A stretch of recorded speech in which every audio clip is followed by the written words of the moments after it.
The suit I wore felt like a costume. The sleeves a bit too long reminded me of a time when I had to borrow everything. The collar a bit too tight felt like a noose on a throat that had been silenced for too long. My son Michael stood tall in his tailored tuxedo, his smile sharp as a politician's as he raised his glass to the room of Dallas executives. He announced to them that he gave me an $8,000 monthly allowance so I could live in comfort after all my sacrifices. I was frozen, the applause and laughter from the admiring crowd a distant hollow roar. $8,000 a month. The number echoed in my head, a cruel and absurd joke. I drove a rusting Ford with a broken heater. For dinner, I often ate canned beans. I scrubbed warehouses at midnight to make rent the smell of bleach still clinging to my hands just 2 nights prior. And yet here I was, a prop for a lie wrapped in champagne. Michael's arm was pressed down on my shoulder, a gesture of affection for the crowd, but the silence inside me was far heavier than his touch. At 57, you learn that the deepest betrayals don't come from enemies. They come from the child you once carried on your shoulders, the one you loved unconditionally. I looked around the room, a dazzling blur of crystal chandeliers and marble floors. I felt a deep sense of displacement.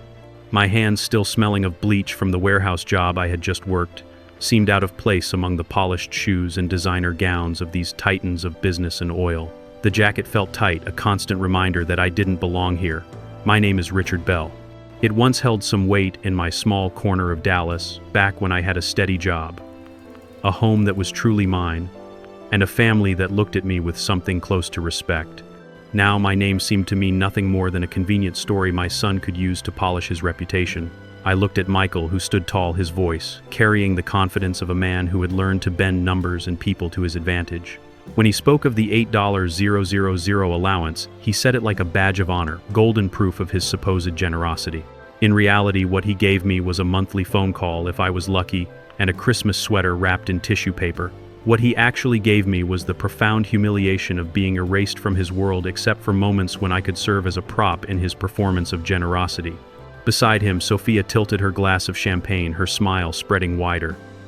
Her eyes met mine for just a second, but it was enough to cut something deep inside me. There was no warmth or kindness in her eyes, only a flicker of triumph, as if she knew I was powerless to contradict him. That woman had ambition in her bones, and she wore wealth like armor. I instinctively knew she had helped script this little charade. I forced my lips into what I hoped looked like a smile, my heart thudding in my chest. I said nothing because silence was easier than spectacle. Silence, I thought, meant I could leave with a shred of dignity intact. But the silence was not mine to keep for long. I excused myself from the circle of executives and made my way to the terrace. The clicking of my shoes on the polished stone was swallowed by the noise of the party behind me. The cool December air was a welcome change, and I pulled it deep into my lungs, hoping it would wash away the shame I carried. From the terrace, I could see the sharp, cold Dallas skyline, 1,000 windows reflecting success, while mine reflected only exhaustion. Behind me, I heard voices and Michael's booming, rehearsed laugh, followed by Sophia's delicate tone wrapping itself around the word darling. The sound of their laughter, mixed with the clinking of glasses, once might have stirred pride in me, but now it only deepened the ache in my chest. My phone buzzed in my pocket. It was a message from the electric company, a reminder that my bill was overdue. The number on the screen was pathetically small, a fraction of the amount my son claimed he showered on me every month. I leaned on the railing and thought of all the nights I had worked cleaning warehouses where the air burned my lungs, driving forklifts, until my back screamed watching the numbers in my bank account hover just above zero. I thought of the meals I had skipped, the delayed rent checks, and the small humiliations that had piled up around me like bricks. And then I thought of Michael standing in his shining tuxedo, glass held high, telling a room full of strangers he gave me $8,000 a month. It was not just a lie, it was theft. Because if he was telling them he was giving me that money, then it was going somewhere, and it was not to me. Sophia's voice startled me from my thoughts. She said my name softly, asking if I was all right. I turned to see her silhouetted in the doorway, her designer dress catching the glow from inside. She stepped out, her smile all porcelain, and said I looked pale, suggesting the champagne might have been too much for me. I shook my head and told her I don't drink. She tilted her head, studying me like an inconvenient detail in a perfect painting. She said Michael worried about me, and that he always said how generous he was. She even suggested that sometimes she thought he gave too much. Too much, I repeated the words, almost making me laugh. I told her I hadn't received a penny, not a cent of the allowance he talked about. Her eyes flashed for a moment, surprise or calculation, I couldn't tell. Then she smiled again, smooth and practiced. She told me maybe I had forgotten that at my age it was easy to lose track of financial details. I stepped closer, my voice low. I told her I might be tired, but I wasn't senile. I said I balanced every dollar because I had to, and I knew exactly how much I received, which was nothing. Her smile thinned and her voice cooled. She suggested that perhaps Michael had arranged it differently, maybe in investment accounts or trusts that I didn't see directly. She said he took care of everything and that I should be grateful. The word hung between us like poison. She leaned in close enough for me to smell her faint perfume. She told me family was everything and that it would be a shame if anything disrupted that. Then she walked away, her heels clicking on the stone, leaving me with the echo of a threat wrapped in silk. The silence in my apartment that night was a living thing, a heavy blanket that settled over me the moment I closed the door. It was a different kind of quiet from the one I had longed for at Michael's party. That had been the silence of a man holding his tongue, holding himself together. This was the silence of a man who had been told a terrible lie and had nothing left to say. I moved through the 2 rooms of my small apartment like a ghost. The refrigerator hummed a sound that usually comforted me with its promise of cold air and the beans it held. But tonight, it just felt like a cold, empty machine. The bills on my table, neatly arranged, felt heavier than they had that morning. Electricity, rent, car insurance, groceries. Each one was a stone, and they were all still there no matter what. Michael had told a room full of people. I sat down at the table and stared at the stack of bills. My mind kept replaying the scene on the terrace, Sophia's smooth, practiced smile, the way she had told me to be grateful for a kindness that didn't exist. Her eyes had held a cold glint of victory. She had been so sure I wouldn't speak, so certain that I would swallow this lie just like all the others, and maybe for a moment I almost did. But the silence in my apartment tonight was a testament to the fact that I couldn't not anymore. Sleep didn't come easily that night. I lay in bed, staring at the ceiling, my thoughts turning in endless, furious circles. Memories came back, uninvited, a slideshow of a different life. Michael at 5 years old, sitting on my shoulders at the county fair, laughing as he pointed at the Ferris wheel. Michael at 18, clutching his college acceptance letter, his eyes full of dreams I had promised to help him chase. Michael at 25, standing in my kitchen asking for money to start his first business. I had given him everything. Every extra shift, every dollar I could spare, every ounce of strength I had left. I had mortgaged my future for his chances, and now at 57, I was left with nothing but bills and a body worn thin while he stood in tuxedos and toasted to lies. I realized something, then something cold and sharp that sliced through the fog of my exhaustion. Silence was no longer an option. They thought I would stay quiet because I always had. Because fathers are supposed to swallow their pride for the sake of their children. Because men like me fade into the background while others take the stage. But not this time. The next morning, the alarm rang at 4:30 a.m. just as it always did. I pulled on my uniform, a polyester vest that made me invisible to every shopper who would walk by me later that day. My body ached, but my mind was alive with something new. It wasn't the fiery rage that had burned in my chest the night before. It was a cold, steady resolve. I drove through the empty streets to the grocery store where I stocked shelves before dawn. As I cut open boxes of cereal, I found myself rehearsing questions. Where had the money gone? What proof did Michael have? Could it be traced? I had no idea where to even begin looking for answers, but the need to find them was a physical ache in my chest. A coworker, Janet, a no-nonsense woman with kind eyes and reading glasses, noticed the tension in my face. She said something about me having a long night, and I just gave a faint smile and told her something like that. Then I asked her, Janet, tell me, if someone claimed they gave you money every month but you never saw it, what would you call that? She frowned for a moment, and her answer was as blunt and simple as a well-aimed hammer blow. Fraud, she said. Either tax fraud if they're lying to the government, or theft if they're keeping money meant for you. Sometimes it's both. Her words, fraud and theft, were heavier than the betrayal. They were words that carried consequences. And I knew in that moment that this was only the beginning. That night I sat again at my small table, a notebook open in front of me. At the top of the page I wrote a single line, allowance. What really happened, I wrote down every detail I could remember from the party, every word Michael had said, the look in Sophia's eyes, the exact phrases she had used on the terrace. By the time I set my pen down, the page was filled. The story was no longer just in my head. It was on paper, real, undeniable. I looked at it and felt something stir inside me. Not despair, not confusion, but a cold, steady resolve. For the first time in years, I felt awake. Michael and Sophia believed they had silenced me, but they had only given me a reason to speak. And when I did, I would make sure their words, their lies, turned into the rope that would hang their carefully built world. Because what they didn't understand was that I had nothing left to lose. And a man with nothing left to lose is the one you should fear the most. The next morning, the taste of bleach from the night's work still lingered in my throat, and the memory of crystal chandeliers floated over my bed like cold suns. The notebook waited on the table, open to the words I had written in the dark. I read the line again, and felt the same quiet heat that had carried me through the night. I made my coffee strong, and bitter swallowed it without cream, and decided that today I would stop being the man who stood there and let a lie wear his name. The morning belonged to the grocery store. It always did. I worked my body moving with the familiar rhythm of pallets of canned tomatoes. The squeak of shrink wrapped the beep of the scanner. Habit doesn't care if your heart is breaking. It asks for your hands and takes them. I gave them as I always had, and tried to let the rhythm steady me. Slice, lift, stack, breathe. Janet found me in the cereal aisle and handed me a box cutter I had forgotten on the floor. She looked at me the way women do when they have seen more life than you admit, kind and sharp at the same time. She said I seemed miles away. I wanted to lie and say I was fine, but the words tangled on my tongue. I asked her, Janet, say a man stands at a party and listens to his own son brag about giving him money every month. Say the man never saw it, not once. What would you call that? She didn't answer right away. Her eyes changed and she said it was theft if the money was meant for me and someone else took it, and it was fraud if he told the world he paid me to make himself look good or to get benefits from it. She said sometimes it was both.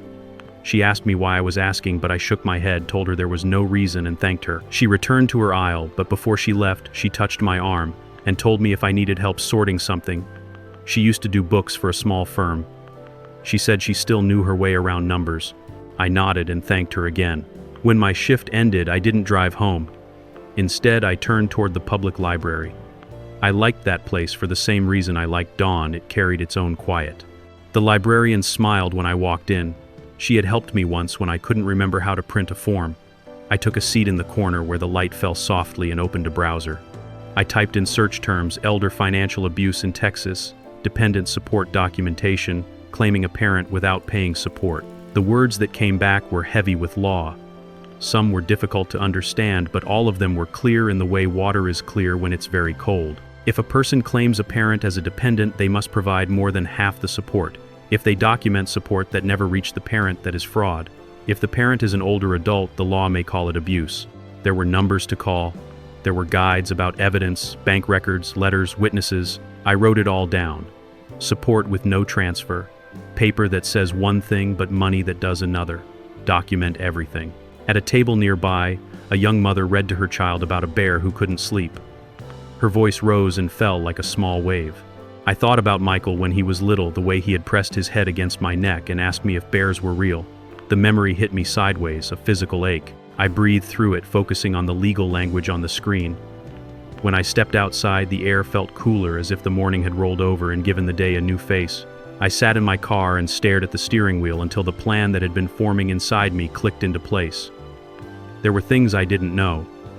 There were places where those answers lived. One of those places was the house where my son slept on linen sheets, and my daughter-in-law counted every dollar that entered and left. I knew Sophia had a yoga class on Tuesdays. I didn't know how I knew that. Maybe I had heard her mention it to a friend, or maybe it had been in the background of a holiday conversation. Wealth is loud, but routine whispers. I checked the clock and waited until the time matched my guess. Then I drove to their neighborhood where the trees were old and the hedges were shaped like patience. The gate swung open when I pressed the button, and Maria, the house manager who had worked for them for years, opened the door before I could knock. Small, precise, and kind in a way that never drew attention to itself. "Mr. Bell," she said, surprised. She asked if everything was all right. I made my face worried instead of angry. I told her I was concerned about Michael, that he had seemed tired last night and hadn't answered my calls. I said I thought I might wait in his office for a bit to see him if he came home between meetings, that a father worries. Maria looked uncertain. She told me Mrs. Sophia was in her class until 11, and Mr. Michael was at the office downtown, but if I would like to wait in his office, she would bring me tea. I thanked her and followed her down the hall. Michael's office smelled like leather and pride. Dark shelves, a heavy desk, a chair that looked like a throne 3 times removed, Papers lay where someone had left them in a hurry. A checkbook sat open near a stack of mail. Maria placed a cup beside it and told me to call her if I needed anything before she closed the door. I stood still and listened. The quiet in that room was different from the quiet of the library. This one had teeth. It waited to see who I was going to be. I took out my phone and set it on the corner of the desk where the microphone could hear if it had to.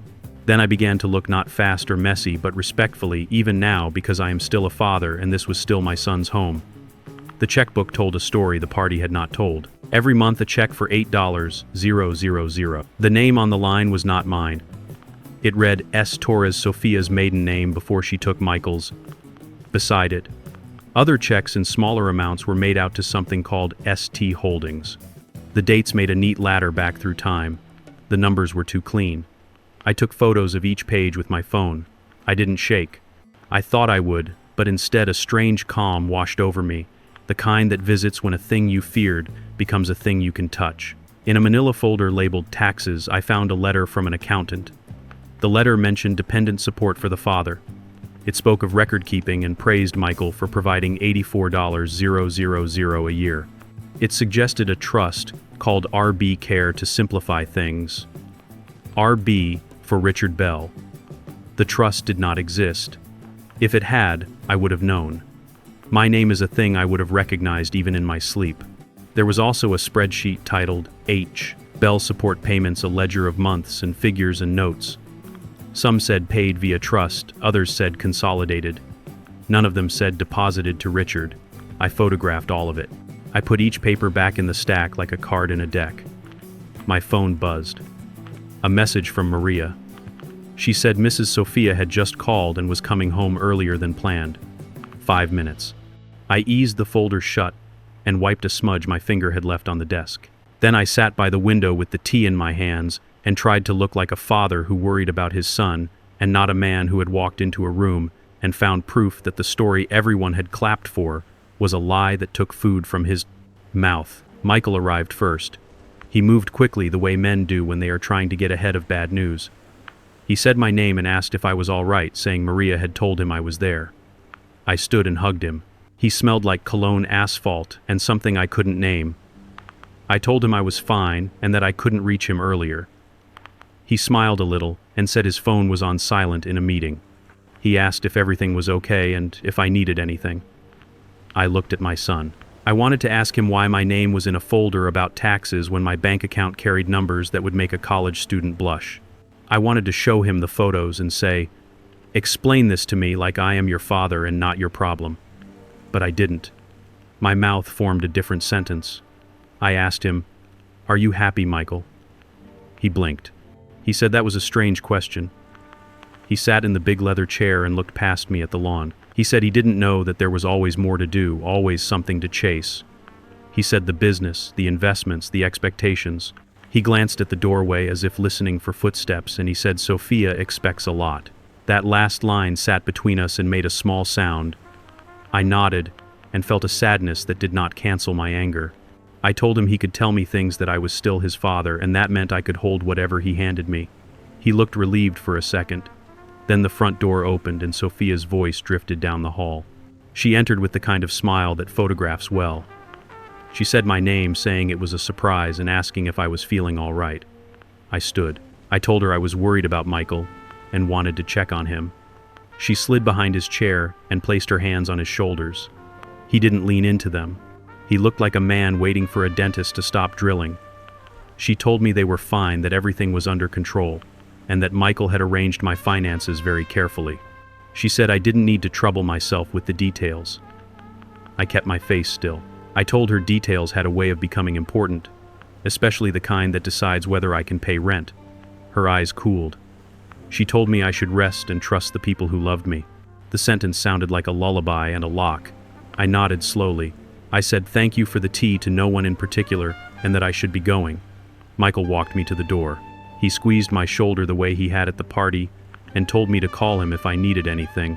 It was a sentence, a plank he wanted to place over a hole in the floor. I stepped outside into a yard trimmed so perfectly it looked like it had never known weather. Maria caught my eye from the hall and gave me a quick, worried look. I thanked her with a small nod and walked to my car. I didn't drive home. I parked 3 blocks away under a tree that had lost all its leaves and listened to the quiet. Then I called a number I hadn't dialed in years. A man named Patrick Lowe answered on the 3rd ring. We had worked on the same job site when we were young. He had become a lawyer because he was good with words and not afraid to sit in rooms where power spoke loudly. He said my name and sounded surprised, saying he had thought of me the other day when he drove past the old warehouse. He asked me how I was. I stared past my windshield at a lawn that glowed like money. I told him I needed help, not the kind that could wait. He heard something in my voice. He asked me where I was, and we agreed to meet at a coffee shop that smelled like almonds and a kind of time I no longer lived in. Patrick had lines in his face I hadn't seen before, but his eyes were the same. He listened while I told him about the party and the allowance and the words Sophia had used on the terrace. I showed him the photos. He scrolled through them slowly and then again slower. "You won't like what I'm going to say," he said finally, "but you already know it. This is fraud. If you are over a certain age, it counts as abuse in many places. Even if you weren't the filing strategies, here are enough to interest people who wear badges." He said I needed to protect myself. He said we would document everything and get ready to move, not today, but soon. He said we wanted more than a story, we wanted a pattern. He told me to write down everything I could remember, names, dates, exact words. He told me to keep every bill and make copies of my bank statements. He said not to confront them in a way that gave them time to burn paper. He looked at me and he said, "Richard, you will want to make this about your son because he is your son, but there is another person in this picture who has been moving pieces on the board. Do not underestimate her." I didn't tell him about the way Sophia had looked at me with triumph in her eyes, as if she had already written the ending. He must have seen something in my face, because he nodded. He said he would send me the name of an accountant he trusted, a quiet man who was strong with numbers. He said we would trace anything that could be traced. When I left Patrick, my legs felt steadier. He had given me a plan, and plans are ladders you can climb even in the dark. I drove to my apartment and spread my bills on the table again. I stacked them by due date and whispered the dates under my breath like a prayer. Then I pulled out my notebook and started to write. Not the kind of writing that makes a person into a hero. The kind that agrees to be exact. December party. $8,000. My son raised his glass. Sophia spoke about gratitude. Tea in the office. Check to S. Torres, ST Holdings. Accountant letter. H. Bell spreadsheet. RB Care Trust does not exist. The words steadied me. They drew lines around the shape of the thing I was fighting. When I finished, I called Janet and asked if she would look at some numbers with me.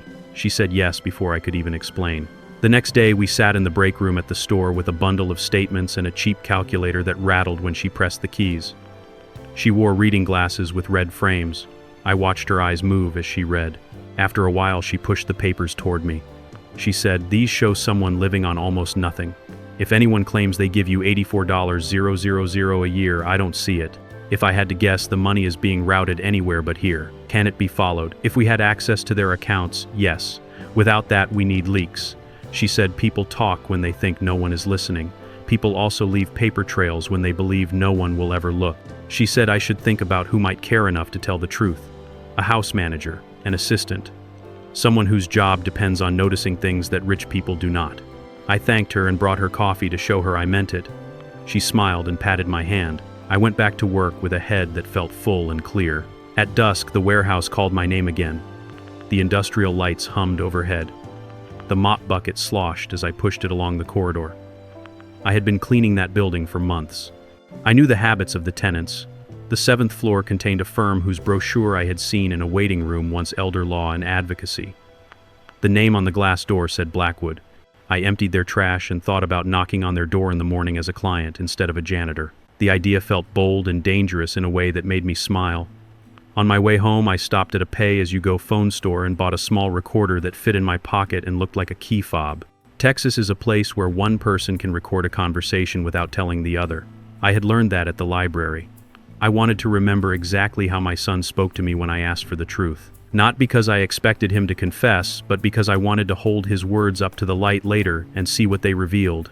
At home, I cooked rice and eggs and ate them out of the pan to save a plate. I sat by the window and watched the parking lot fill with people returning from shifts that ended when the city pretended to sleep. A couple argued softly near their car and then made up their heads leaning together. A man in a wheelchair smoked and laughed into his phone.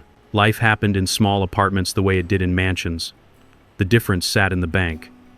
I dialed Michael and let the call ring. He answered on the fourth ring, his voice flat. He said my name and that he was in the middle of something and asked if we could talk later. I pressed the recorder button with my thumb. I heard it click only because I knew to listen. I told him I would be quick. I told him at the party he said he gave me $8,000 a month and that I had never received it, and I asked where it went. Silence. Then a breath. He told me finances were complicated and that he had set things up to help me long term. He said I might not understand the structure, but it was in my best interest. I asked him what structure. A pause. Trusts. Consolidation. Investments. He said they were words I didn't need to worry about, that I was taken care of. I told him that was interesting because I was not taken care of. I told him I was counting quarters for laundry. I told him if there was a trust with my name on it, I would like to see it. I told him if there were payments listed under my name, I would like to know who cashed them. His voice hardened. He said I sounded ungrateful, and that after everything he had done, I was going to accuse him. I told him I was not accusing. I was asking where the money was. He told me I was getting agitated and maybe I should talk to someone about memory or confusion because it happened at my age. The sentence landed like a slap. I swallowed. I told him my mind was clear, but my bank account was empty. I told him if he was telling people he supported me, then he should support me or stop saying it. He exhaled like a man who didn't like the room he was in. He said they would discuss this later in private, not on the phone. He told me not to bring this up with anyone. The line went dead. I held the phone to my ear anyway, as if the warmth of it could melt something that had frozen in me. I set it down and replayed the recording. The words were there, the tone I knew too well, the mixture of pity and threat. I saved the file in 3 places and named it in a way that would make sense at 3:0 the morning when the mind is not kind. Sleep came in pieces. When it finally stayed, it brought a dream where I stood at the edge of a lake whose surface looked like glass. Underneath I could see letters move like fish. Fraud, abuse, pride. A hand touched my shoulder, and when I turned, it was a younger version of myself. He looked at me with disappointment and then with something softer. He said it had taken me long enough. We laughed like men who remembered how. The next morning I called the office on the 7th floor. A receptionist answered. "Blackwood Elder Law," she said. I told her my name and said I had a concern. I said I wasn't sure if it was legal or family. She said those were often the same.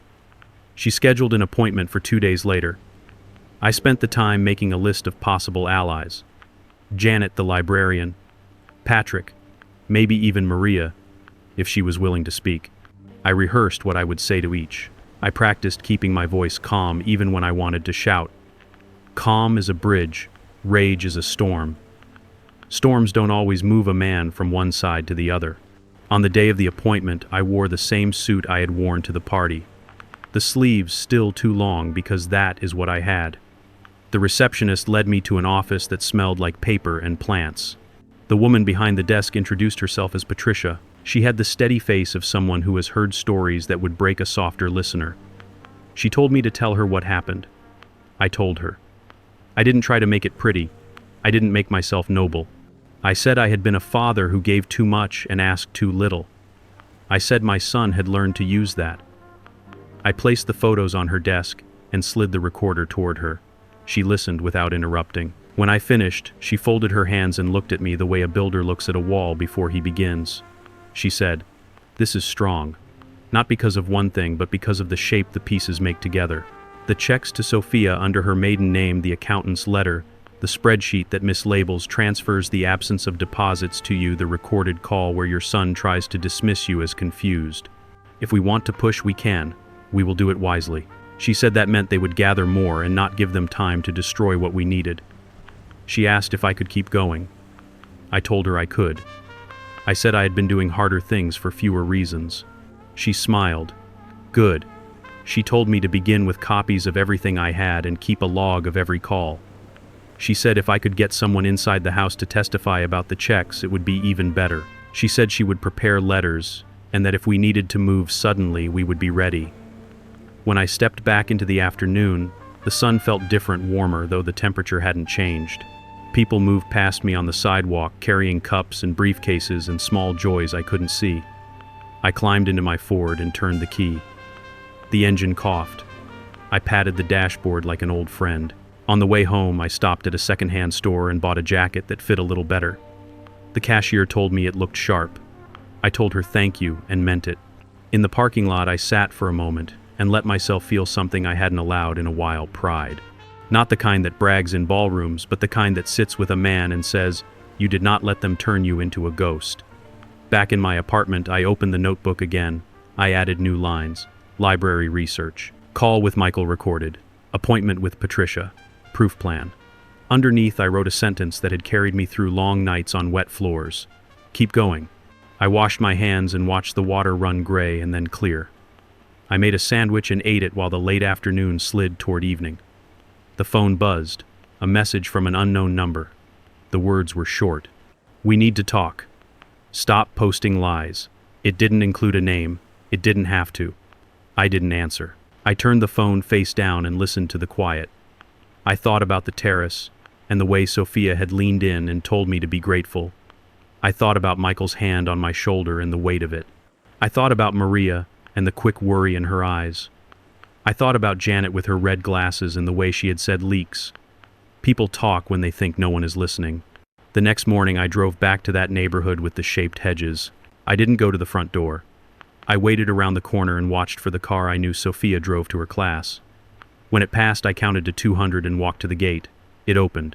Maria met me halfway down the hall, her face pale. She whispered that I should not be there, and looked over her shoulder. Then she lowered her voice even more. She said there were checks and that she had seen them and the name wasn't mine. She told me she didn't want to get involved, but what they were doing wasn't right. She said if someone asked her, she would tell the truth. I felt something like relief break open in my chest. I told her I wouldn't ask her to risk her job, and that if there was a way to protect her, Patricia would find it. For now, I told her, please take care. She nodded and pressed a folded paper into my hand. It was a copy of an envelope. The name on the front read, ST Holdings. The return address was Michael's office. I left the house and walked back to my car under the bright winter sun. My hands shook then finally when no one could see. Not from fear, but from the raw feeling that comes when a person who has been told he is invisible sees what happens when he decides to be seen. I drove to a small park and sat on a bench near a pond where ducks left lines on the surface like handwriting. I thought about what would come next. There would be noise. There would be denial. There would be attempts to make me small again, to turn me into the story my son needed rather than the person I was. I put my hand on the recorder in my pocket like a man touches a talisman. The plastic felt warm from my body heat. I imagined the next conversation with Michael. I imagined the way he would say words like structure and care. I imagined myself saying the words I had not said yet. I know. I have proof. Stop. The light shifted. The ducks made their way to the other side. I stood and walked back to the car. On the way, I passed a set of wind chimes hanging from a porch that looked like it had belonged to someone's grandmother for 30 years. The chimes rang when the wind moved, and then stilled when it did not. I listened for a long moment, and then kept going. Night fell softly. I cooked pasta and added a can of tomatoes. I ate slowly, and let my body know the food was for more than fuel. Then I sat at the table with the notebook and wrote the last thing a man needs to write to himself when he stands at the edge of a fight he did not choose. I wrote it once, and then again. We are not done. The paper Maria had pressed into my palm still carried the warmth of her hand when I unfolded it again at my kitchen table. The copy was faint like a ghost of a thing someone tried to hide. St. Holdings. My son's office address was the return, not my name anywhere. I set the paper flat and placed my palm over it as if I could feel the shape of what it meant through my skin. I sat still and listened to the old refrigerator hum and the upstairs neighbor move a chair across the floor. Small sounds built a room around me. The paper beneath my hand built something else. A bridge between a public lie and a private trail of numbers that had never found their way to me. I boiled water for coffee and watched the kettle breathe a thin line of steam. The night before had ended with 3 words in my notebook. We are not done. This morning began with the same 3 words. They sounded different on my tongue now, less like a promise, more like a plan. I called Patricia and told her about the envelope. She told me to bring it to her office after lunch. She spoke in the steady way a person speaks when they know storms and trust boats. Before the call ended, she said one more thing. Do not carry this alone. This kind of truth is heavy and it likes to tip people over when they hold it by themselves. I thanked her and hung up. There was time before lunch, and I didn't want to sit with my thoughts and watch them circle the room like birds without windows to fly through. I needed movement. I needed a new line to follow. The library opened at 9 a.m. I arrived 10 minutes early and waited with 2 students and a man reading a newspaper that he had folded into a neat square. When the door slid open, we moved in quietly, the way people do when they enter a place they respect. The librarian recognized me and nodded. I took my usual corner and began to search. St. Holdings, Dallas, public business records, property records. The city database asked me questions, and I answered them with the patience of a man who has learned to wait for trucks to unload. After a while, a list appeared. An entity called St. Holdings had purchased a downtown condo 8 months after Michael married Sophia. Cash purchase. No lien. There was a unit number. There was a date. There was a price that made me sit still and place my hand on the table. I printed the page and read it again. As the paper slid warm into my fingers, I searched the entity more and found a mailing address that matched the office building. My son owned the same building I had once changed light bulbs in when I did odd jobs for the company that held the janitorial contract. The circle tightened in my chest in a way that was not panic. It was recognition. Familiar shapes in a new light. I called Patrick and told him what I had found. He told me to keep copies and bring them to Patricia. He said this was the kind of thread that pulls more threads loose. Then he asked me how I was. It took me a moment to answer. Tired, I said. Clear, too. That's a strange combination. He laughed softly and said it was the best combination for the kind of work we were about to do. On my way to Patricia's, I drove past the downtown tower that held the unit on the printout. The glass skin of the building shone like a blade. A doorman stood at the entrance with his hands folded the way men do when they have learned to stand still for a living. I watched a woman step out of a car and disappear through revolving doors. I watched a man come out with a dog whose collar gleamed. I didn't go in. I only needed to see it with my eyes to make the information feel true in my bones. Then I drove to Patricia's office. Her assistant led me to a room with a window that looked over a street lined with trees that had forgotten it was winter. Patricia joined me with a legal pad and a pen. I handed her the envelope copy and the printout of the condo and the notes I had made in the margin. She read them and then read them again, the way people read recipes when they are about to cook for someone they care about. Her pen moved, names, dates, arrows linking one thing to another. When she looked up, her eyes were bright in a way I had not seen before. She said, "This is not just a family lie. It is a system. Money claimed as support is not going to you. Checks to a shell that feeds property. A paper trail that says one thing and a bank trail that says another. If we can get an affidavit from someone inside the house about those checks, we have more than a story. If we can find an accountant who will speak about the letter you found, we have weight." I told her about Maria, that she was afraid, but she was good, and that she wanted to do the right thing. Patricia nodded. She said they would protect her as best they could. She said she would draft a statement for Maria to review that focused on what she saw and not on what she thought. Facts are the backbone here, she said. Emotion will come later, and it will come from the right mouths. Through all of this, I need you to do one thing. Keep your voice steady. The court and the world read steadiness as truth. I told her about the call with Michael and let her listen to the recording. Her mouth tightened when she heard him suggest memory problems. She wrote a note and slid the pad across to me. The note said, "This is a pattern. It is not new." Her finger tapped the pad softly. Courts understand patterns. Before I left, she placed a folder in front of me. Inside was a list of state resources, a pamphlet about elder financial abuse, and a few blank log sheets. She told me to document every contact date time what was said. The paper shield matters. It matters more than most people think. I thanked her and placed the folder in my bag as if it were a passport. Outside, the afternoon had turned thin and bright. I drove to the grocery store for my evening shift and waved at Janet through the glass. She met me at the back near the loading dock, where the air smelled like cardboard and diesel and sugar from a pallet of soda that had split a week earlier. I showed her the printout of the condo purchase. She whistled under her breath and shook her head. "Cash," she said. "That is a lot of beans and warehouse floors." We worked side by side for a while without speaking the way people do when they are thinking about something that matters and waiting for the right sentence to come. She was the first to find one. If you want to push this beyond the house and the office, you need air. By air I mean eyes, the kind that do not live in their world. You need the story to breathe outside the rooms they control. I knew what she meant. The thought had been a small flame in the back of my mind for days. I feared it because flames burn, and because stories in public take on lives of their own. But I also knew the lie had been told in public first on a ballroom floor under crystal light. If I wanted to unwind it to the root, maybe I needed to put the truth in the same air. I went home after the shift and made a pot of noodles and ate standing at the counter. Then I opened my laptop and stared at the blank screen. I typed a title and deleted it. I typed another and deleted it too. Finally, I wrote words that felt right because they were simple. The dependent father. Then I began to write as if I were talking to one person who loved me enough to listen all the way through. I wrote about the party in simple sentences. No dressing, no secondhand metaphors. I wrote about the car with the broken heater and the cans stacked in my cupboard, and the warehouse floors with their wet gloss.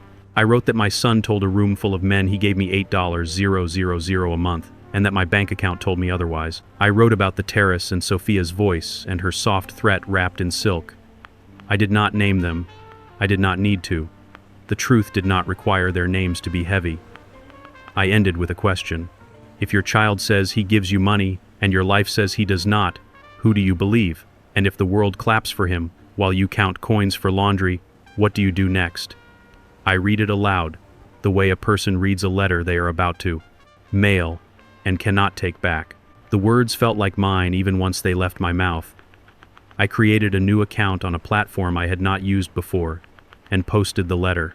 Then I closed the laptop and sat in the dark with my hands around a mug that had gone cold. I did not expect much.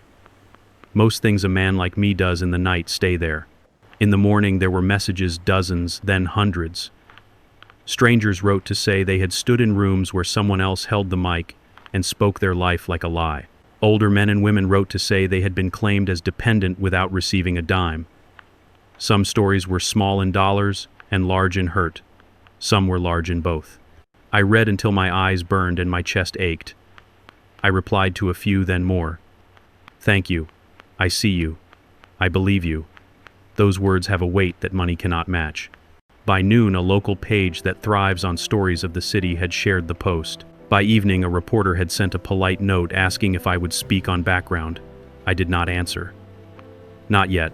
I had to move slower than the internet. The internet runs. I needed to place my feet on each step and feel the wood hold. The phone rang near 5. Michael. My thumb hovered and then pressed. Dad, he said, his voice tight. Have you been posting nonsense online? People are sending me links. They're connecting dots that look a lot like us. You are making a mess because you don't understand how these things work. I pressed the recorder in my pocket with my other thumb. What things, I said. Financial arrangements, tax efficiency, privacy, he said. Words like that. I told him I didn't understand tax efficiency, but I understood rent. I understood food. I understood when it sat down at my table and asked to be thanked for being there. He sighed hard. He said I didn't know what I was doing and that I was going to embarrass myself and damage his business. He said I would embarrass him and Sophia. I let the silence stretch until I could feel his nervous breath pushing through the line. I told him I would not be embarrassed for telling the truth about my life. I said if his business and his wife depended on a lie about me, that was his problem, not mine. He lowered his voice. He said if I kept this up, he would have to talk to someone about my capacity. It would be better to handle this quietly for everyone. Capacity. The word hung there, not memory, but now capacity. I pictured a paper with a signature that said I was not fit to decide whether to boil water or step outside. I felt a heat rise in me that was not anger. It was something cleaner. I told him I was entirely capable and that I was done being his cover. I ended the call. My hand shook a little now, not from fear, but from the sudden rush of being done with a certain kind of begging. I saved the recording and wrote the time and the words he had used in the log Patricia gave me. Then I put on my coat and went outside and walked the block to let the air strip the noise from my head. A woman passing by carrying a bag of oranges looked up and said she had read my post. She didn't know me. She didn't need to. She said her sister had gone through something similar with their mother. She said she hoped I would keep writing. Her voice was kind. Kindness in a stranger's mouth fed me better than pasta. The days that followed felt like a slow, deliberate descent into a cold, clear lake. My life had become a series of dualities, the public face of a tired, invisible working man, and the secret identity of a quiet investigator. I would go to my grocery stocking job before dawn, my body moving with the practiced rhythm of lifting and stacking, but my mind was in a different place entirely. It was a place of questions, of connections, and of building a case against my own flesh and blood. The fluorescent lights of the warehouse hummed like bees, and the smell of cardboard and diesel from the loading dock was a familiar comfort. But even there, I was looking for things that didn't belong, for the small cracks in the veneer of a perfect life. I had begun my investigation in the most unassuming of places, the public library. It was a haven of quiet, a place where a man could search for answers without attracting notice. I spent my lunch breaks and every free moment I had at a computer terminal, my fingers clumsily typing in search queries that felt both too big and too small for my life. Elder financial abuse, Texas, dependent support, tax benefits, paper trail fraud. The search results were a grim roadmap full of legal jargon and case studies that mirrored my own. I read every line, every footnote, every detail about what constituted abuse and how it was prosecuted. The more I read, the more I understood that this wasn't just a simple lie. It was a complex, calculated scheme. I started documenting everything in the notebook Patricia had given me. It wasn't about writing a story. It was about laying out a defense. I would transcribe parts of Michael's call, his condescending tone, his casual dismissal of my concerns as age confusion. I wrote about Sophia's subtle threat on the terrace. I even jotted down the details of my daily life, the cost of a can of beans, the amount of my utility bills, the pitiful balance in my bank account. These were not just notes, they were evidence. They were the ground truth that would stand against my son's polished lie. My first breakthrough came from an unexpected source. I had called Janet, my coworker with the red-rimmed glasses, and told her in a roundabout way about the situation. She listened without judgment, her face a mask of quiet focus. I asked her to look at some numbers with me, pretending it was a hypothetical. I showed her copies of my bank statements and the documents I had found. She didn't have to say a word.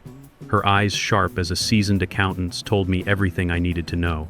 She confirmed that my statements showed a life lived on the brink with no deposits of any significant amount. She looked at the papers I had found, the checks written to S. Torres, the spreadsheet labeled H. Bell support payments with no corresponding deposits. She looked at me and said that the money was being routed anywhere but to me. She told me that people who want to hide things leave a paper trail, and that those who believe they'll never be found out are the most careless of all. She gave me an idea, leaks. She said to look for the people in their world who might know the truth, the ones whose jobs required them to see things that rich people did not. A house manager, a personal assistant. It was a brilliant, terrifying idea. It was then that I decided to visit Michael's house. I chose a Tuesday, knowing Sophia would be at her yoga class. I drove to their neighborhood where the houses were grand and the hedges were perfectly manicured. The gate swung open when I pressed the button, and Maria, the house manager, met me at the door. I told her I was concerned about Michael, that I hadn't been able to reach him, and I just wanted to wait in his office for a bit. She looked nervous, but let me in. The quiet in that house was a different kind of silence from my apartment. It was the silence of money, of secrets, and of people who had no need to make noise. I went to Michael's office, a room that smelled of leather and power. I found what I was looking for almost immediately. A checkbook left open on his desk. Every month a check for $8,000, but the name on the line was S. Torres, Sophia's maiden name. Beside it, smaller checks were made out to ST Holdings, a name I had seen on a public records search for a downtown condo. I felt a strange calm wash over me. The fear was gone, replaced by a cold, steady resolve. I took out my phone and began to take pictures of everything. Every page of the checkbook, every document that spoke of a lie. In a manila folder labeled Taxes, I found a letter from an accountant praising Michael for providing dependent support for the father and suggesting a trust called RB Care. The trust didn't exist, but it was there on paper, a fiction designed for tax benefits. My name had been used as a tool, and I had become a category. I took photos of that too. Just as I was finishing up, my phone buzzed with a text from Maria. She warned me that Sophia was coming home early. My heart hammered in my chest, but my hands were steady. I put everything back exactly as I had found. It smoothed the folder shut, and sat in a chair by the window. I tried to look like a man who was just waiting for his son, not a man who had just stolen the truth from a room built on lies. Michael arrived first, his face a mask of feigned concern. I told him I was fine, that I was just worried. He gave me a quick hug, a gesture that felt more like a performance than a display of affection. Just as he was about to leave, I asked him a question that had been eating at me. I asked him if he was happy. He looked surprised by the question and avoided my gaze, as he said he didn't know that there was always more to chase, always more expected of him. He blamed Sophia, saying she expected a lot. His words didn't absolve him, but they confirmed my suspicion he was a pawn in her game just as I was. Then Sophia arrived, her smile a beautiful polished weapon. She told me they were fine, and that Michael had handled my finances with care. She told me I didn't need to trouble myself with the details. I looked her in the eye and told her that details have a way of becoming important, especially the kind that decides whether I can pay my rent. Her smile thinned, and she told me to be grateful that family was everything. Her words were wrapped in silk, but they felt like a threat. I left without a word, my hands shaking only when I was in my car, finally alone. I didn't drive home. I parked a few blocks away and called an old friend, a lawyer named Patrick Lowe. We had worked construction together in our younger days. I told him everything. I showed him the photos I had taken, and his face, usually calm, tightened as he scrolled through them. He looked up and said this was a clear case of fraud and elder financial abuse. He said that this wasn't just a story, it was a pattern. He told me to keep documenting everything and not to confront them directly, as it would give them a chance to destroy the evidence. He told me not to underestimate Sophia, that she was the one moving the pieces on the board. His words confirmed what I had already begun to suspect. Back in my apartment, I sat at my small table and spread out the bills again. I pulled out my notebook and began to write, my handwriting steady and sure. I wrote down the date of the party, the amount of the lie, the names on the checks, the existence of the fake trust. The story was no longer just in my head. It was on paper, real and undeniable. The paper Maria had given me a copy of an envelope with my son's office address, and a name I now knew belonged to a shell corporation was the final piece of the puzzle. It was a bridge between a public lie and a private trail of numbers that had never found their way to me. I called Patricia, my new lawyer, and told her what I had found. Her voice was steady and confident as she told me not to carry this alone. She said this kind of truth was heavy and could tip a person over. I decided to take her advice. I went back to the library and began searching for ST Holdings. The city database showed a recent condo purchase in downtown Dallas, a cash purchase with no lien. The price was astronomical. It was my $8,000 allowance, a year's worth of canned beans and warehouse shifts, a lifetime of my hard work, all funneled into a luxury condo. I printed the document and looked at it, the paper still warm in my hand. I stared at the name ST Holdings and the purchase price that was in my name, and I felt a wave of cold, hard fury. This was not just fraud. It was an insult. I called Patrick and told him what I had found. He said it was the kind of thread that pulls more threads loose. Then he asked how I was. I told him I was tired, but I was also clear. He said it was the best combination for the work we were about to do. I drove past the glass tower that held the condo, and I didn't feel rage or despair. I felt a strange sense of clarity, of purpose. I had been invisible for so long, and now I was making myself seen. I had a plan, a ladder I could climb, even in the dark. And for the first time in a long time, I felt like a man who had something to lose and therefore everything to fight for. I had found the paper shield, and now I was going to use it. The woman who passed me on the street carrying a bag of oranges said she had read my post. She didn't know me, didn't need to. She said her sister had gone through something similar with their mother. She hoped I would keep writing. Her voice was kind, and that kindness from a stranger fed me better than any meal could have. It was a small but profound victory. The post I had written, The Dependent Father, was no longer just mine. It had found its way into the world, and in doing so, it had become a refuge for others who had been silenced. The messages that flooded my inbox were a testament to that. Dozens, then hundreds, from strangers who had stood in rooms where someone else held the microphone and spoke their lives like a lie. Their stories were a chorus of shared pain, of families torn apart by greed, of trust betrayed for money. I felt a strange sense of companionship in that digital sea of faces. My story, once a lonely, private agony, had become a universal one. I responded to as many as I could. I told them, "Thank you. I see you. I believe you." Those words had a weight that money could never match. They were anchors in a storm I had once thought I was facing alone. By noon, a local page had shared the post. By evening, a reporter had sent a polite note asking if I would speak on background. My thumb hovered over the phone. Patricia, my lawyer, had warned me to move slowly, to not rush. The internet runs, she had said, but I needed to place my feet on each step and feel the wood hold. A man who has lived his life on the edge of poverty learns patience. I decided to wait. I would not let the momentum of the moment pull me into a place where I was not prepared to be. Then the phone rang. It was Michael. My thumb, which had been hovering now, pressed the answer button with a sense of grim finality. His voice was tight. He asked me if I had been posting nonsense online. He said people were sending him links, and that they were connecting dots that looked a lot like us.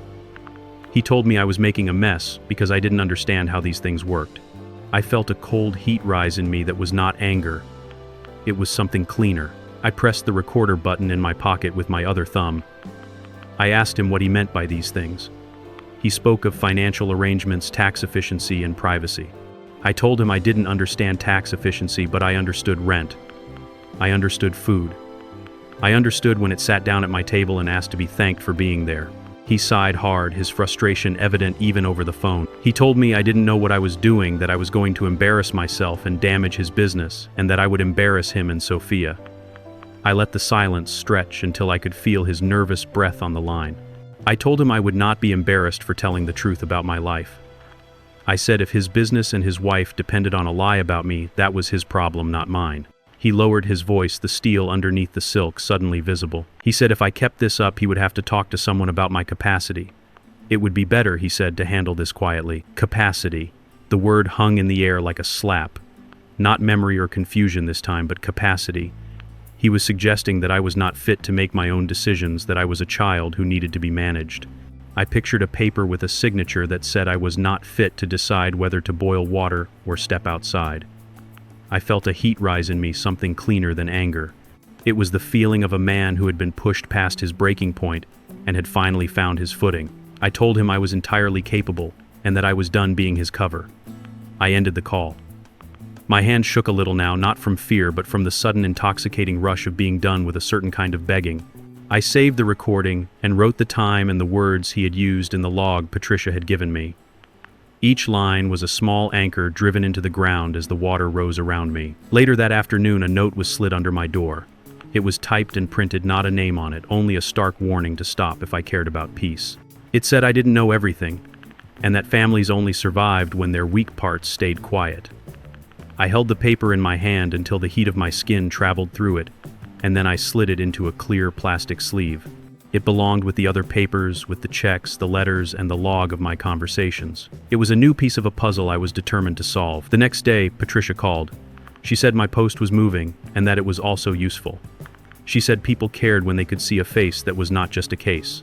She said they would not rush this, and that they would use the attention to bring forward others who had seen the checks and letters. She asked if I was ready for that. I told her I was as ready as a man could be when he has lived a long time on the page of someone else's book and is learning to write in his own ink again. We met later that afternoon with Patrick in the room. The three of us sat with copies of the printouts, the envelope, the spreadsheet photos, and the notes from my log. Patricia had marked them with small tabs that made a neat row of color down the paper's edge. It looked like a child's toy, and a weapon at the same time. Patricia outlined a plan in a voice that made each step feel like a stair and not a cliff. We would gather a signed statement from Maria about the checks she had seen. We would identify the accountant from the letter and request confirmation that these were the documents he had prepared. We would prepare a preservation notice to the office and the bank to warn them not to destroy records. We would not file until we had enough to make the picture complete. When we did, we would submit to the district attorney and to the tax authorities on the same day. We would not give anyone time to close doors quietly. Patrick looked at me and said I should also prepare myself for the next move from Michael and Sophia. They would attempt to isolate me. They would try to turn people around me against me. They might suggest guardianship. They might call in favors to discredit me. He said the best answer for all of that was the same, to keep everything I could on paper and in files I shared with them. To tell the truth. He said not to argue on the phone in ways that made me sound like the person they wanted me to be. I thought of my son as a boy tracing roads in the dirt with a stick. I thought of him now, a man drawing lines across lives with wire transfers and phrases that sounded kind and cut to the bone. I did not know where the kindness had gone. Maybe it had been small to begin with. Maybe it had been large and got swallowed by a hunger I had helped feed. The thought hurt in a way that did not lessen the need to act. We ended the meeting with a list and a handshake that felt like work beginning. On my way out, I stopped in the lobby to read a poster about a clinic for seniors who needed help with housing. Faces on the poster smiled with a kind of relief I recognized. I wondered how many of them were standing where I was, on the edge of something that could put their life back into their own hands. At home that evening, I cooked lentils and onions and ate them slowly. Then I opened the laptop to find the post had been shared by 2 small stations that cover human stories in quiet voices. I read comments from people in cities I would never visit. A man in Ohio wrote about a paycheck he had lent to his son that never came back, and how that loan had turned into a story his family told about his generosity instead of a hole in his bank account. A woman in Arizona wrote that her daughter-in-law handled all the bills, and somehow there was never enough left for groceries but always enough for spa days. I wrote back to as many as I could. I told them to keep receipts. I told them to log calls.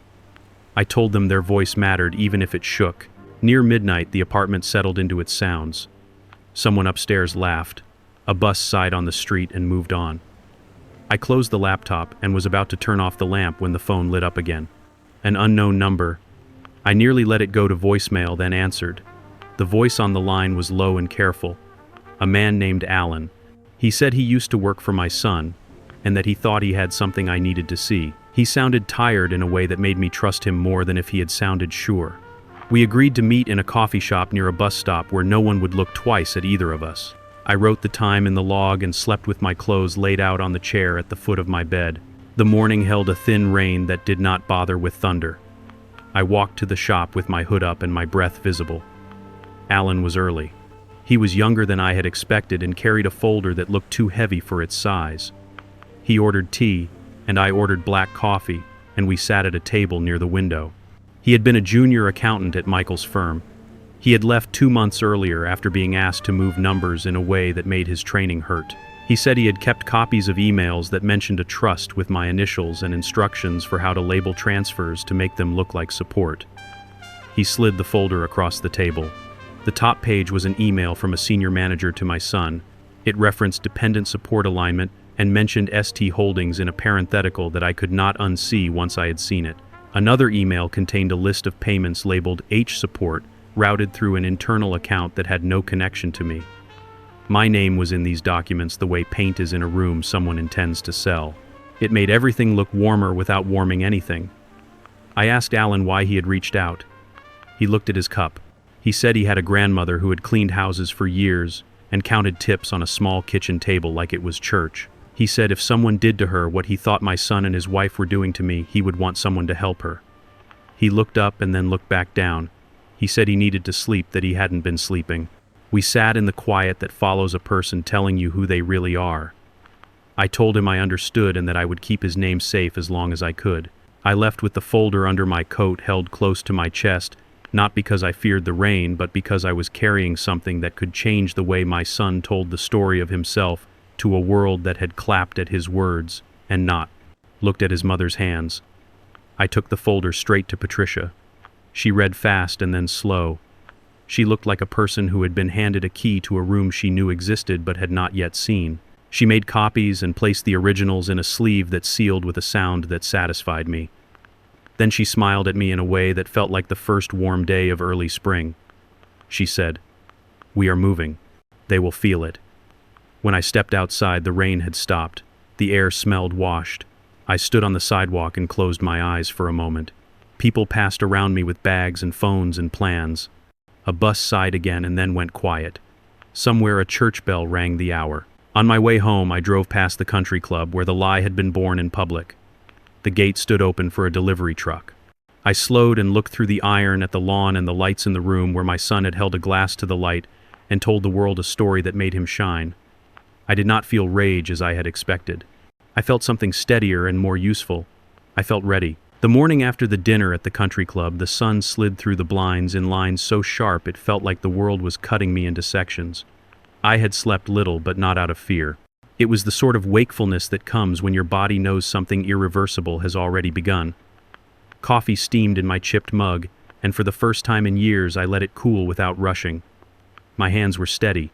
That told me everything I needed to know. By 8 a.m., Patricia called. Her voice carried that clipped rhythm lawyers have when adrenaline and professionalism meet.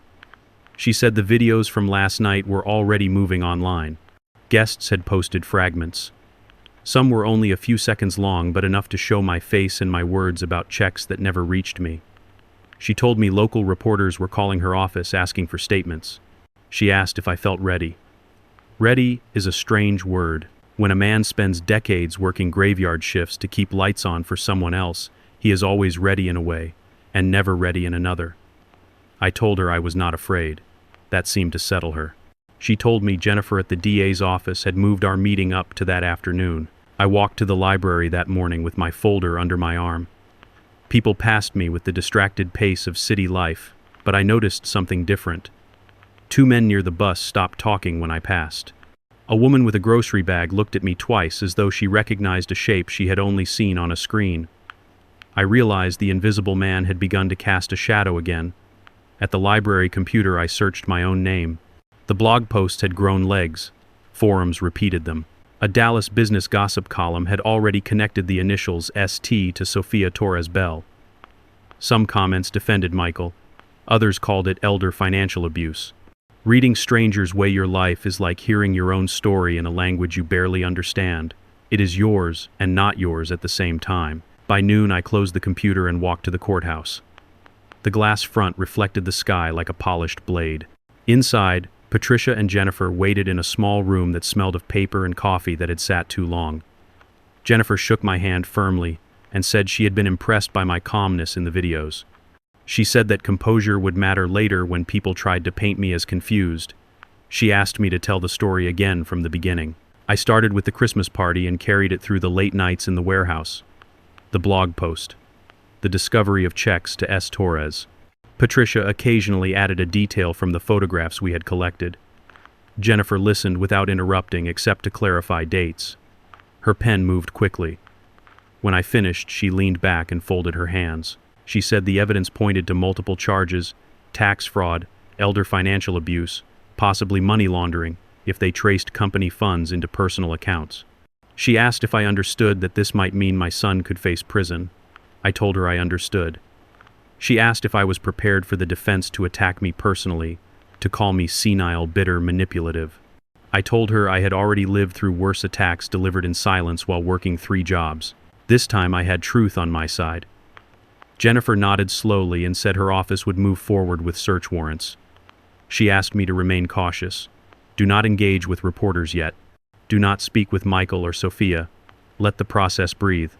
I promised her I would. Walking home, the city looked sharper. Billboards bright as accusations, cars rushing with the noise of impatience. I felt oddly light, as if I had left a weight on the courthouse table. But the day was not done. That evening, Alan came by with takeout. He set the bag on my table and told me he had seen the videos. He asked if I knew I had gone viral. I told him I was beginning to learn what that word meant. He shook his head and said people at his job were talking about me like I was a character in a film. He said it was surreal to watch his old neighbor become a headline. We ate in silence for a while. Then Alan said he had once admired Michael. The ambition. The polish. The way he seemed to carry a room. He said watching him turn that ambition into a weapon against me had broken something in him too. He told me he was proud of me. That word felt strange in my direction. It was the word I had once reserved for my son. Later that night my phone buzzed with an unknown number. Against Patricia's advice I answered. Michael's voice came through low and tight. He asked why I was trying to ruin him. He said the videos had caused investors to pull back. He said Sophia had been humiliated at lunch with her board. He asked if I was happy now. I told him happiness was not the right word. I told him I was tired of lies. He said everything could have been handled privately. I told him he had chosen the stage first when he announced money that never reached me. He was silent for a long time. Then he said I would regret this. His voice cracked on the word regret. The line went dead. I sat at my table long after the call ended. The city hummed outside the window. I thought about the boy who had once run across a field with a kite string in his hand. I wondered how that boy had become a man who threatened his own father. Then I stopped wondering. Some questions have no answer that heals. The next morning, the Dallas Morning News printed an article on the front page. The headline spoke of elder abuse allegations against a local entrepreneur. My name filled the first paragraph. The photograph showed me at the microphone at the club, my face set in a calm I barely remembered holding. Calls came from numbers I did not recognize. Reporters, strangers, supporters. I ignored most. Maria sent a text that simply said, "I am with you." Margaret called to tell me several people from the dinner were prepared to speak to authorities about what they had heard. Richard Hoffman emailed copies of old documents connecting Sophia to previous scams. The net was widening, and I was no longer pulling alone. That afternoon, Patricia stopped by. She spread papers across my table showing preliminary findings from the subpoenas, transfers from Michael's company to Sophia's accounts, records of cash withdrawals timed to match the supposed allowance payments. A spreadsheet labeled HB Trust with no trust attached. Each page was another nail in a coffin they had built for themselves. I asked Patricia if there was still a chance Michael could turn back. She studied me for a long moment before answering. She said, "Sometimes people find a way to admit wrong and rebuild." She said, "More often the pattern of lies is too deep." She said I needed to be ready for the latter. I told her I was. As night fell, I sat by the window watching headlights trace the street. My phone buzzed again with messages from strangers thanking me for speaking up. One woman wrote that her brother had taken her pension and told the family he was investing it for her. She said my story had given her the courage to call an attorney. Another said her daughter-in-law controlled all her checks and she had been too ashamed to tell anyone. She said she now realized she was not alone. Reading those words, I understood something. This fight was no longer about Michael alone. It was about every invisible parent hidden behind stories of generosity that never existed. It was about every lie wrapped in champagne and applause. It was about showing that silence does not have to be the final inheritance. Sleep came slowly again, but it came with less bitterness. I dreamed of standing in a field, not alone but surrounded by people holding their own kites. Each string hummed with wind and possibility. And when I woke, I knew the next step was not just survival. It was a transformation. The days ahead would be brutal. Reporters at my door, lawyers sharpening their arguments, family members whispering. But I was no longer afraid of being erased. I had spoken. The truth had walked into the room and refused to leave, and that truth was growing louder every day. The morning the trial finally began, the street outside the courthouse looked like a stage built overnight. News vans lined the curb, a white tent covered the sidewalk to shelter cameras from a sky that could not decide whether to clear or to threaten rain. People moved with that quick, careful energy you see when everyone knows they are entering a room that will keep a record of their steps. I held my folder under one arm even though the originals sat locked in a cabinet in Jennifer's office. Habit is a kind of faith.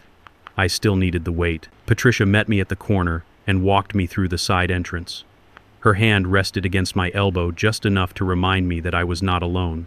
She told me to breathe with the door in on the open, out on the close. I tried it once and felt ridiculous. I tried it again and felt better. Inside the courtroom, the air had the stillness of a church before the choir sings. A row of benches held strangers, and a few people whose faces had visited me in articles and dreams. Margaret sat near the aisle with a notebook in her lap, as if attending a lecture she needed to carry into rooms later. Janet had taken the morning off and sat 2 rows back, her red frames bright as a small flag. Maria had a seat close to the aisle in case she was called quickly. Alan sat on the far side where he could see both me and the council tables. He nodded when our eyes met and then looked down at his shoes like a man reminding his feet that the ground was solid. Michael entered a few minutes later in a suit that fit like it had been whispered into place. His jaw was tight. His eyes scanned the room with a soldier's triangle front-side-side. I felt an old ache try to lift its head, and I pressed my palm against my forehead until the ache sank again. Then Sophia walked in with her counsel. She had lost something that did not show on a scale. Her posture still knew its performance, but her eyes had learned a new math. Count what is left, count what is gone. The judge took the bench, and the room rose as if the floor itself had moved. Jennifer and her team arranged their binders with quiet precision. The defense counsel did what good defense counsel do. They looked calm because their work required it. They made every motion as if they had been born in that room. The clerk read the case caption, And the list of charges without drama: elder financial abuse, tax fraud, forgery, conspiracy. Words that had once sounded like accusations now sounded like doors that had already opened. Jury selection had taken 2 full days earlier in the week.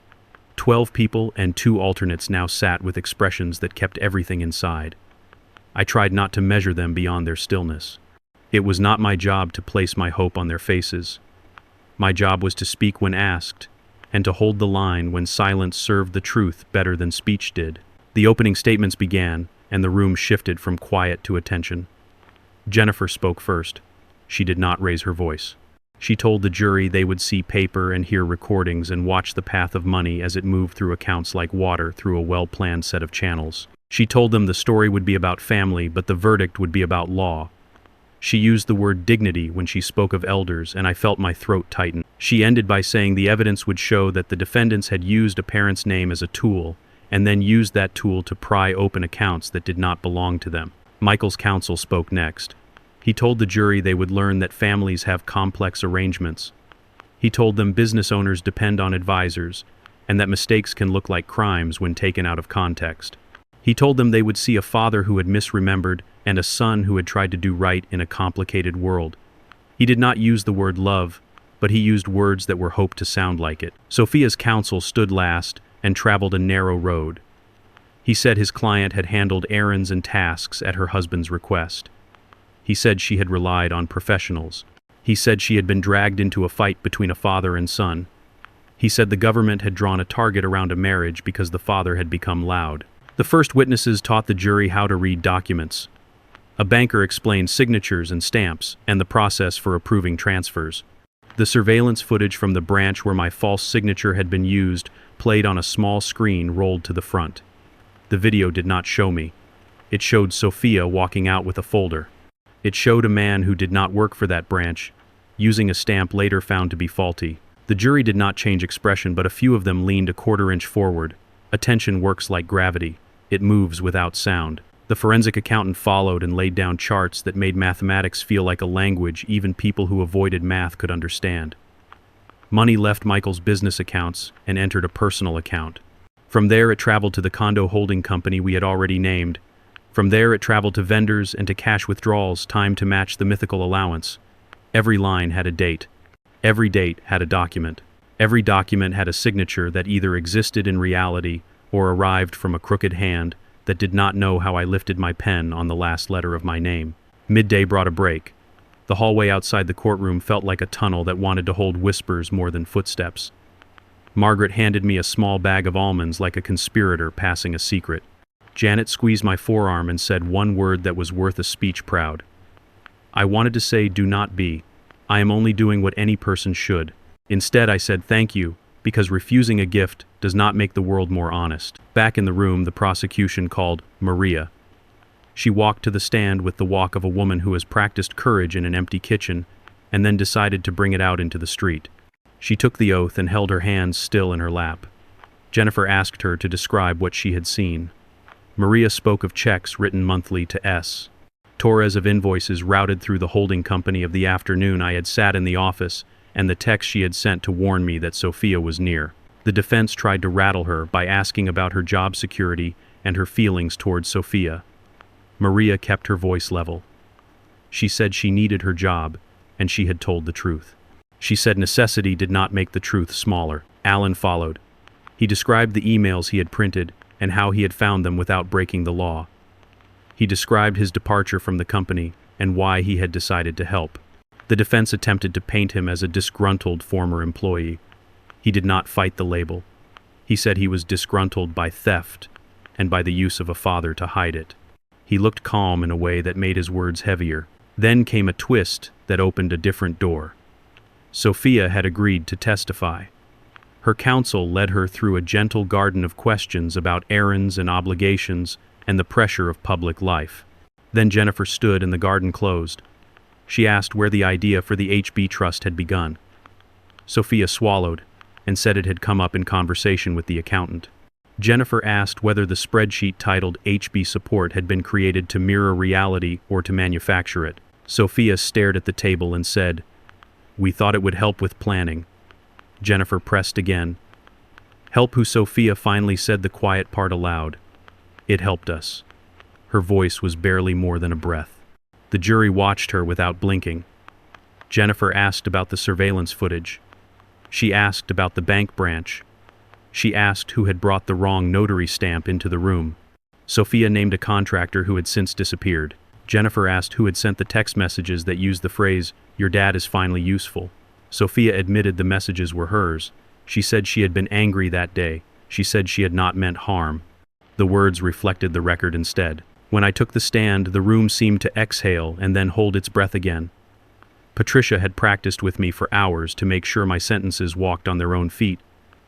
Jennifer asked me to begin with my work. I described the warehouse floors and the hum of lights, and the way a mop builds a rhythm when the body is tired but steady. I described the grocery shelves and the quiet math of facing labels. I described the way a man learns to live inside a small space when he understands he is not entitled to the big ones. Then I described the night of the party and the sentence about $8,000 each month. I described the cold taste of that lie in my mouth, and the warm weight of my son's arm on my shoulder, and the colder weight of my silence. Jennifer walked me through the months that followed the research, the checks, the letter that turned me into a tax device, the crude threats, the lunch at the club where the phrase RB Care slid across the table like a coaster pretending to be a glass. The day the door knocked and search teams walked into homes I had once entered as a guest.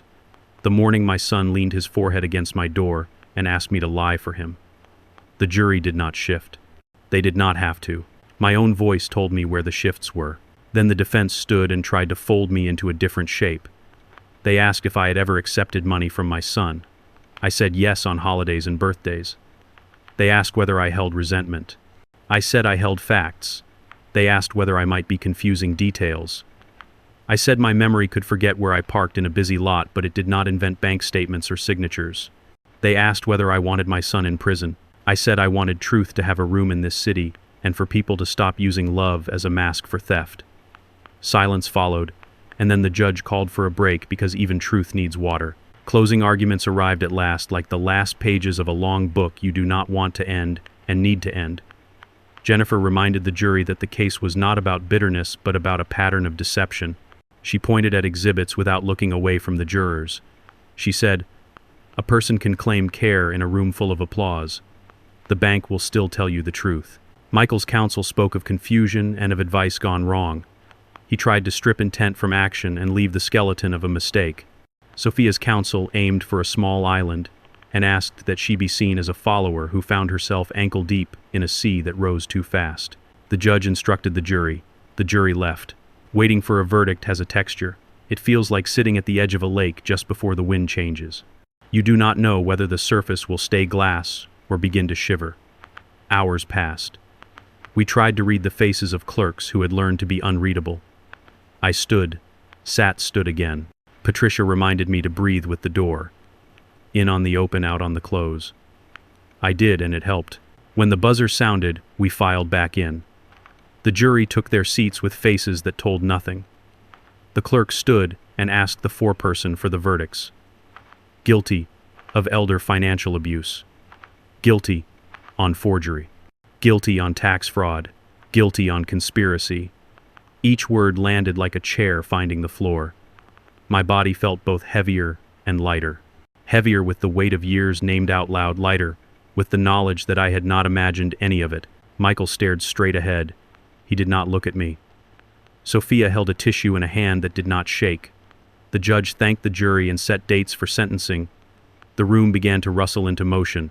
Reporters shifted bags unzipped. People stood who had forgotten their legs were part of the day. Jennifer turned and put one hand flat on the table as if to steady it, or herself or me. Patricia squeezed my shoulder once and let go. Outside, the press waited like weather. Patricia stepped in front of me and spoke. She thanked the jury and the court staff. She said the case was about the dignity of elders and the integrity of records. She said we would have more to say after sentencing. Then she guided me past the microphones with the practiced skill of someone who has fed many people across many rivers. When the doors of the car shut, the world went quiet enough to hear my own breath again. I leaned my head back and let my eyes close for a count of 10. Then I asked Patricia the question that had lived under all the others. "What happens now?" she said. "Now we ask for restitution. Now we attend the sentencing. Now we help the other victims who have come forward. Now we keep telling the truth in rooms that do not belong to us until they do." Sentencing arrived weeks later in a courtroom that felt smaller than before. The judge spoke at length about harm and about choices and about trust. He sentenced Michael to a term that would fit inside the shape of 18 years. He sentenced Sophia to a longer term because the evidence showed planning and pressure and the use of others as tools. Their attorneys filed the papers that attorneys file. The process moved forward with the slow dignity of a machine that had been built over generations. Afterward, I stood on the courthouse steps and faced the cameras because hiding no longer served anyone. I said I had loved my son and that love had nothing to do with this verdict. I said I wanted every person listening to check the paper behind the stories they had been told. I said a name used without consent is not love. I thanked Maria and Alan and Jennifer and Patricia and the people whose names would never appear on a screen. Then I walked away without answering the questions that tried to make a simple story louder than it needed to be.